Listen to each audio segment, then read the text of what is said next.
আসসালামু আলাইকুম আমার প্রাণপ্রিয় মুমিন ভাই ও বোনেরা, আপনারা সবাই কেমন আছেন? আশা করি মহান রাব্বুল আলামিনের অশেষ রহমতে অনেক ভালো আছেন।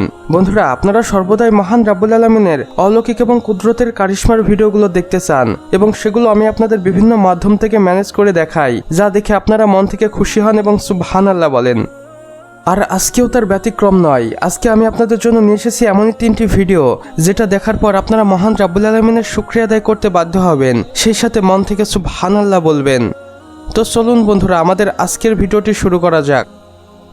বন্ধুরা, এখন আমি আপনাদের এমন একটি অদ্ভুত এবং আজব প্রাণীকে দেখাবো যেটা দেখার পর আপনার রুহু কেঁপে উঠবে এবং আপনি মন থেকে বলে উঠবেন আল্লাহু আকবার।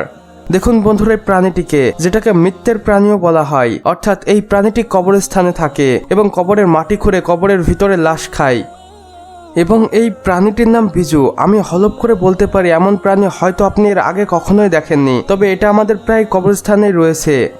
এরা কোনো মৃত লাশকে দাফন করার পর সেই কবরে প্রবেশ করে এবং সেই লাশটিকে খুবলে খুবলে খেতে থাকে। আমার প্রাণপ্রিয় মুমিন ভাই ও বোনেরা, এখন আপনারা যে ভিডিওটি দেখতে চলেছেন সেটি দেখে আরো বেশি অবাক হবেন।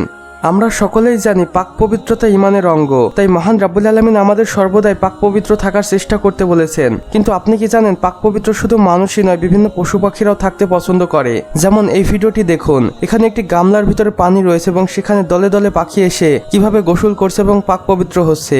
সুবহানাল্লাহ, আলহামদুলিল্লাহ। আর এগুলোই মহান রাব্বুল আলামিনের অলৌকিক কুদরতের কারিশমা। আমার প্রিয় ভাই ও বোনেরা, এবার দেখুন আপনারা মহান রাব্বুল আলামিনের সৃষ্টি এই গরুটিকে, যার মাথায় কত বিশাল বিশাল শিং এবং এই গরুটি একটি লং হর্ন প্রজাতির গরু, যেটা আমেরিকার টেক্সাস শহরে দেখতে পাওয়া যায়। আপনারা জানলে আরো বেশি অবাক হবেন, মহান রাব্বুল আলামিনের গরুগুলোকে এমনভাবে সৃষ্টি করেছেন যে এদের শিংয়ের ওজন খুবই বেশি হয় এবং এগুলো প্রায় কয়েক মিটার পর্যন্ত লম্বা হতে পারে।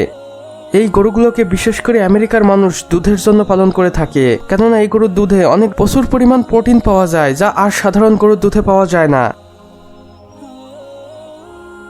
তো বন্ধুরা, আমাদের আজকের ভিডিও বাস এতটুকুই। ভিডিওটি ভালো লাগলে অবশ্যই একটি লাইক করে দিবেন এবং কমেন্ট বক্সে লিখে জানাবেন আমাদের আজকের ভিডিওটি কেমন হয়েছে। চাইলে বন্ধুদের সাথে শেয়ারও করতে পারেন। এবং আপনি যদি নতুন হয়ে থাকেন তাহলে অবশ্যই চ্যানেলটি সাবস্ক্রাইব করে পাশের বেল আইকনে ক্লিক করতে একদমই ভুলবেন না। এতে করে আমাদের সকল নতুন ভিডিওর আপডেট আপনার কাছে পৌঁছে যাবে সবার প্রথমে। সম্পূর্ণ ভিডিওটি দেখার জন্য আপনাকে অসংখ্য ধন্যবাদ। খোদা হাফেজ।